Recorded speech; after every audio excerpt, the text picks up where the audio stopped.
రాజధానిని అమరావతి రహదారుల్ని జాతీయ రహదారులతో అనుసంధానించే ప్రక్రియ వేగంగా సాగుతోంది.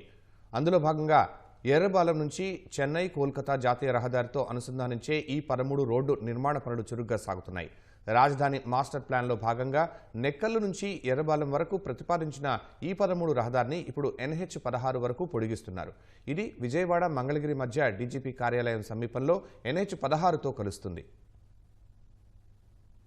రాజధాని అమరావతి నిర్మాణ పనులు చురుగ్గా సాగుతున్నాయి. మౌలిక సదుపాయాల కల్పనలో భాగంగా రహదారుల నిర్మాణం, వాటిని రాష్ట్ర జాతీయ రహదారులతో అనుసంధానించే ప్రక్రియ జోరందుకుంది. ఎర్రబాలెం నుంచి NH-16 వరకు దాదాపు 3.54 కిలోమీటర్లు ఉంటుంది. ఈ రహదారి మార్గంలో కొండలు ఉన్నాయి. దాదాపు కిలోమీటరు పొడవునా కొండలపై ఘాట్ రోడ్డు నిర్మిస్తున్నారు. ఈ రహదారి నిర్మాణం కొంత దూరం ఎలివేటెడ్ కారిడార్, ఆ తర్వాత కొంత దూరం కొండపై రహదారి, మళ్లీ కొంత దూరం ఎలివేటెడ్ కారిడార్, మళ్లీ కొంత దూరం కొండపైన, ఆ తర్వాత ఫ్లైఓవర్, చివర్లో ట్రంపెట్, ఇలా సాగుతుంది. రహదారి నిర్మాణానికి మంగళగిరి ఎయిమ్స్ సమీపంలోని కొండను చదును చేసే పనులు చురుగ్గా జరుగుతున్నాయి. రాజధాని మాస్టర్ ప్లాన్ ప్రకారం E13 రహదారిని నెక్కల్లు నుంచి ఎర్రబాలెం వరకు 7.5 కిలోమీటర్ల దూరం 6 వరుసల రహదారి నిర్మిస్తున్నారు. 2024లో రాజధాని పనుల్ని పునః ప్రారంభించాక అమరావతిని బయటి ప్రాంతాలతో అనుసంధానించేందుకు కొన్ని రహదారుల్ని పొడిగించాలని ప్రభుత్వం నిర్ణయించింది.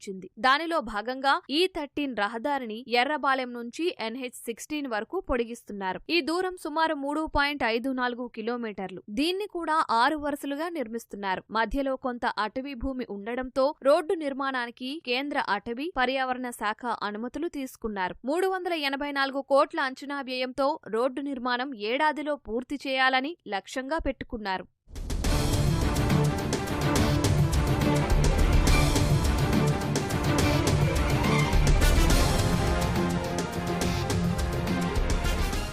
ఎర్రబాలెం నుంచి NH-16 వరకు 3.54 కిలోమీటర్ల పొడవున రోడ్డు నిర్మాణానికి లీ కన్సల్టెన్సీ సంస్థ DPR ఇంజనీరింగ్ డిజైన్లు రూపొందించింది. మధ్యలో కొండల మీదుగా ఘాట్ రోడ్డు నిర్మించాల్సి రావడం, చివర్లో జాతీయ రహదారితో అనుసంధానించేందుకు ట్రంపెట్ నిర్మిస్తుండటంతో ఆ రోడ్డు డిజైన్ ఆసక్తి రేకెత్తిస్తోంది. ఆ డిజైన్ ప్రకారం ఎర్రబాలెం నుంచి మొదట 400 మీటర్ల దూరం కింది నుంచి పైకి ఏటవాలుగా రహదారి నిర్మిస్తారు. అక్కడి నుంచి 960 మీటర్ల దూరం స్తంభాలపై ఎలివేటెడ్ కారిడార్ నిర్మిస్తారు. ఆ తరువాత రైల్వే లైన్ పై 76 మీటర్ల పొడవైన రైల్ ఓవర్ బ్రిడ్జి వస్తుంది. అది దాటాక మళ్లీ 405 మీటర్ల పొడవైన ఎలివేటెడ్ కారిడార్ నిర్మిస్తారు. అక్కడి నుంచి 741 మీటర్లు పొడవున కొండపై ఘాట్ రోడ్డు నిర్మిస్తారు. ఆ తర్వాత కొంత లోయ భాగం, తరువాత మళ్లీ కొండ ఉండడంతో లోయ భాగంలో 560 మీటర్ల పొడవైన ఎలివేటెడ్ కారిడార్, ఆ తర్వాత మళ్లీ కొండపై 230 మీటర్ల పొడవైన ఘాట్ రోడ్డు నిర్మిస్తారు.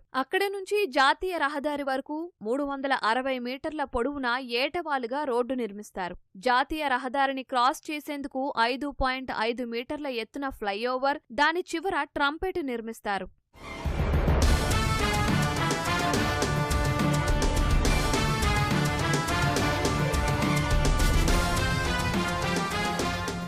గుంటూరు నుంచి అమరావతిలోకి, అమరావతి నుంచి విజయవాడ వైపు వెళ్లేవారు సర్వీసు రహదారుల మీదుగా జాతీయ రహదారిపైకి చేరుకునేలా, అమరావతి నుంచి గుంటూరు వైపు, విజయవాడ నుంచి అమరావతిలోకి వెళ్లేవారు ట్రంపెట్ మీదుగా వెళ్లేలా డిజైన్ రూపొందించారు.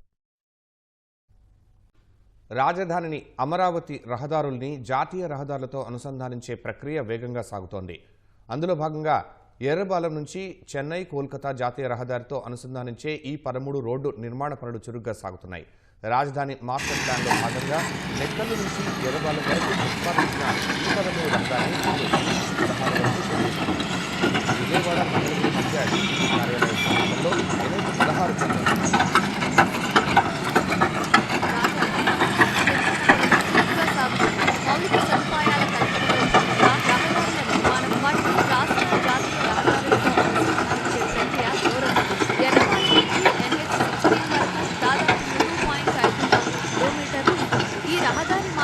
కొండలు దాదాపు కిలోమీటరు పొడవున కొండలపై ఘాట్ రోడ్డు నిర్మిస్తున్నారు. ఈ రహదారి నిర్మాణం కొంత దూరం ఎలివేటెడ్ కారిడార్, ఆ తర్వాత కొంత దూరం కొండపై